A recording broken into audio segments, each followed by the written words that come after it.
I really want to know, like, how far off are you? That's why I asked you. Like, you wouldn't even answer. You know why you wouldn't even answer that question? Because Answer what question? Like, how old or what grade can they start seeing like the rainbow flags in school? Well, they teach. Well, what I was saying before is a social construct. Who cares if they see rainbow flags or not? Don't give me a PC answer. Just give me an answer. I'm answering you right now. I'd expect you it's to just a let very me answer. Well, because I asked for a simple age, and you have to give all this nuance. You know, at the beginning of this, he said, "Don't interrupt people. Let them speak." Yeah, and I told you also, I'm the host, and I'm an asshole. I'm going to tell y'all to shut the fuck up sometimes. I'm a bitch then, and I'll interrupt you too. Okay, get the fuck off then. Like, you're not going to fucking interrupt me. I don't care. Go, bye. Oh no. Oh, don't go. Right there on the right. Oh my god. I really like her. This has transpired. I'd like to take this chance to... Yeah. Damn. No, trust me. I'm not going to let somebody spread your bullshit out here. Everybody wants the same in life, so what's the hate for? So I feel you. Like, okay, wait. I don't think she should leave. I don't think. But here's the thing. She doesn't listen. If she actually wanted to listen and learn, I would love for her to stay. But she doesn't want to listen and learn. Why am I supposed to learn from you? Like, I told you a rule, and you're like, oh, he says this again, and I told you what I said, didn't I? You said so men can understand women. Well, you're not letting these women speak. Because I was digging deep with you. I'm trying to ask other questions. This is hey, who's the host of this podcast? Am I the host or are you the host? Who's the host of the podcast? Who's the host of the podcast? Am I or you? I am. Yeah, exactly. Go. Peace out. Oh my god, my anxiety is on 10. What? I used to think I flare up, but I just was not ready for any of this. Hey, Sergio, before we continue, I'd like to take this chance to apologize. Can we take a 5-minute break? Jesus Christ. Jesus Christ. No, thank you. Let me read those super chats real quick. Oh my god. This is why I needed a drink. This is a book. Yeah, I'm sorry. No alcohol. I'm sorry. $5 from Dr. Matt. Ladies, do you think your astrology sign affects your personality? Oh, I already know the answer to this one. What do you think? Does your astrology sign affect your personality? Yes, it does. Yeah. What's your sign? I'm a Capricorn. Capricorn. What's your does it affect your personality? I'm sorry. I'm still trying. She got anxiety, guys. What the fuck is going on right now? You've never been here for one of those, huh? Bro, like I've only seen one. I feel like it can. It can affect your personality? Yeah. What's your sign? I'm a Pisces. She's Pisces. What about you? Do you think your astrology sign affects your personality? No. Not at all? No, you were talking about it before the show. I know. But like, no, that's just it doesn't affect who you are? Like, it doesn't make you who you are? No, I'm true to myself all day, every day. Like, I don't need no Aquarius to tell me, like, I'm different. You feel me? Yeah. It's a part of you. Yeah. If anything, you make the sign. The sign doesn't make you, right? Period. Just like for the brand. That's the best way to put it right there. What's the next one? $5 from Dr. Matt. Is it a social construct that women across all races and nationalities prefer men that are taller than themselves? Is it a social construct that women across all races and nationalities prefer men that are taller than themselves? Yeah, well, that's just really quick. Do you think it's a social construct that women across all races and nationalities prefer men that are taller than them? Yeah. You think it's a social construct? Yeah, it is. Okay, can we define social construct? A social construct. We keep talking about it, and I just want to make sure I know what all it is that your environment influenced you to believe that. Your environment, like the reason what he's asking is the reason why you like tall men is because your mama, your sisters, your friends, your family, everybody around you, your whole life told you tall men was what you like, and that's why you like tall men. Oh. So he's asking, is it a social construct? Did you learn from society, or is that hardwired in you to want a taller man? No, I just like what I like. You just like what you like? Yeah. Yeah. Okay. What do you think? Y'all want the honest opinion? Yeah. What do you think? I'm not dating somebody that I gotta bend my knees for. I'm sorry. Well, is it a social construct though, or is it like like it's natural? Me. That's just like, you. It's just me. Like I'm not bending my knees. Yeah. I had that happen before, and I didn't want to tell them. So yeah. Yeah, so like the study I was talking about, I was talking about Dr. David Bustaher, like he showed across 37 cultures, like all the way from like the Netherlands and the Scandinavian countries all the way to like tribes in New Guinea, they could prove that women like taller men across the board. It doesn't matter what society it was. So we can prove it's not it's not a social construct. It is literally hardwired in you to want a taller man. And that's why she pissed me off so much, because it's like, dude, you really don't understand at all. Like, she doesn't want to believe the facts at all. The facts are we're completely different and we're hardwired. The thing is, we can change the software, but but the hardware stays the same.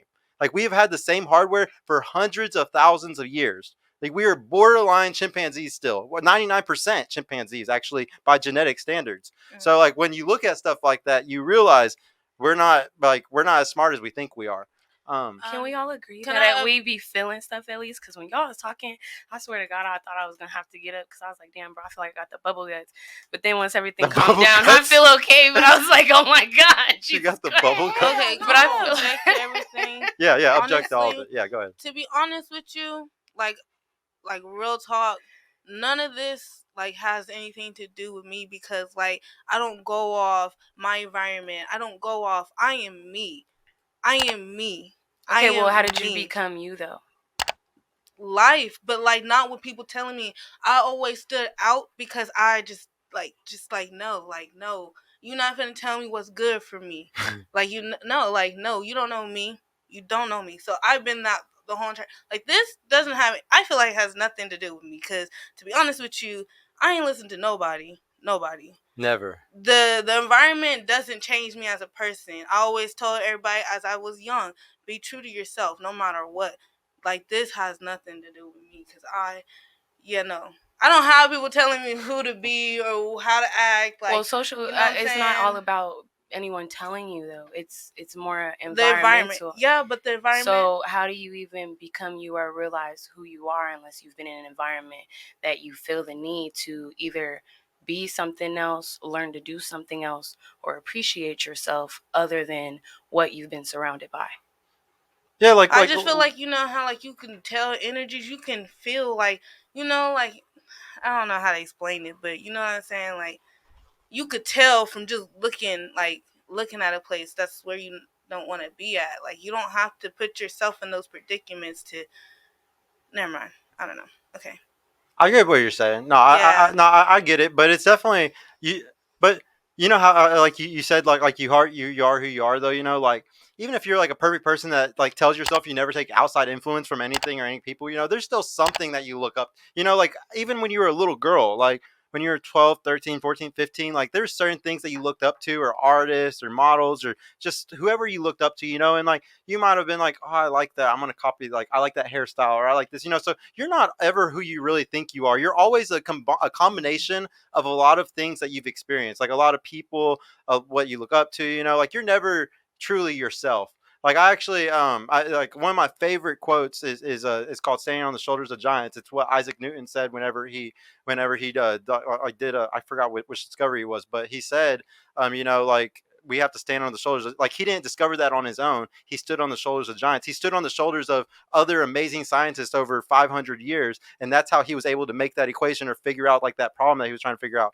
And that's what we all do today. Like, even with my podcast, for me to do everything that I did and make everything that I made and stuff, this was me standing on the shoulders of giants. I had to copy and figure out and look up and see what other people were doing to finally get to this point. The knowledge I have from the books I read and everything like that, all the quotes that I drop and stats, I'm standing on the shoulders of giants. I didn't invent any of those things. I didn't run any of those studies. Like, I'm standing on the shoulders of giants. And so even you might be, like you're really strong-willed and you're yourself, but give appreciation to whoever influenced you the most, because you might be really strong-willed because of somebody else that was strong-willed and taught you that. I was taught to be an independent woman. What you mean? Here, let's actually ask about that. Would you rather be like when you're 40, 45, would you rather be independent, like a strong independent millionaire woman, or a woman with like a family and kids, but y'all aren't millionaires, you're probably like an average family when you're 40? Like, so we're gonna say if you're 40, 50, you're like about to have grandkids and stuff, like you're at that point in your life. Would you rather be a millionaire 40, 50-year-old single millionaire woman, or with like a family and kids? I'll take the family and kids. You'll take the family and kids? Yeah, I'm an only child, so I've always wanted that big family aspect. And you want to take care of your parents, huh? You gotta give them some grandkids, I huh? have to. Yeah, you have to. If you're the only child, you have to. You know. have to. What? Yeah, all your ancestors lived for a long time to get to your ass. You better not fuck up Exactly, that the only bloodline. girl too. You better not fuck up that bloodline. What about you? If you had to choose between those two things, which one do you think you would take? I have to be alive at 40. Oh, you're such nihilistic. Come on. No, my friends will tell you I've been telling them since a kid. I don't want to be alive too long, bro. I'm not trying to be old. No offense, you know. But I'd probably take the millionaire. I got enough brothers and sisters. I'm cool. Okay. That's so messed up. You know how many people were like starving and living the worst life ever, and you're like, yeah, I just want to die by 40. Fuck it. That's American. That's some American shit right there. First world problems, right? What do you think if you had to choose between those two things? You know, being a millionaire at 40, 45, or having a family at 40, 45, like a bunch of kids and they're having grandkids and shit. Which one would you want?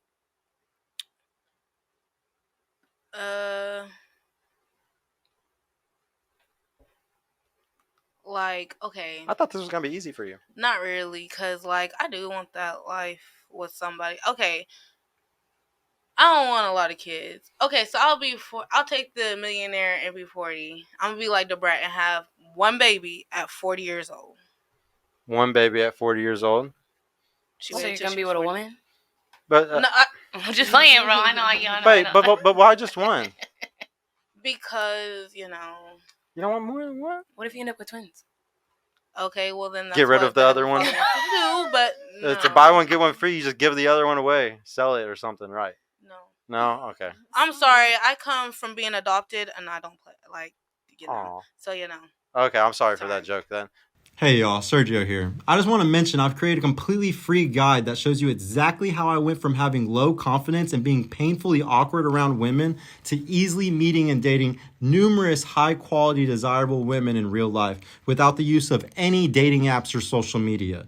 So if you're struggling to get out there, if you have approach anxiety or don't know what to say or how to interact with women to make them want you and are sick of using dating apps with low value girls that hundreds of other guys have been chatting with, click the link in the description below to grab your free guide right now. And if you want private mentorship with me personally to help guide you every step of the way in this process, check out my mentorship program in the description too. I would be happy to help you reach your dating goals and overcome any obstacle you may face. And trust me, if I can do it, you can do it too. I hope to see you soon. Peace out.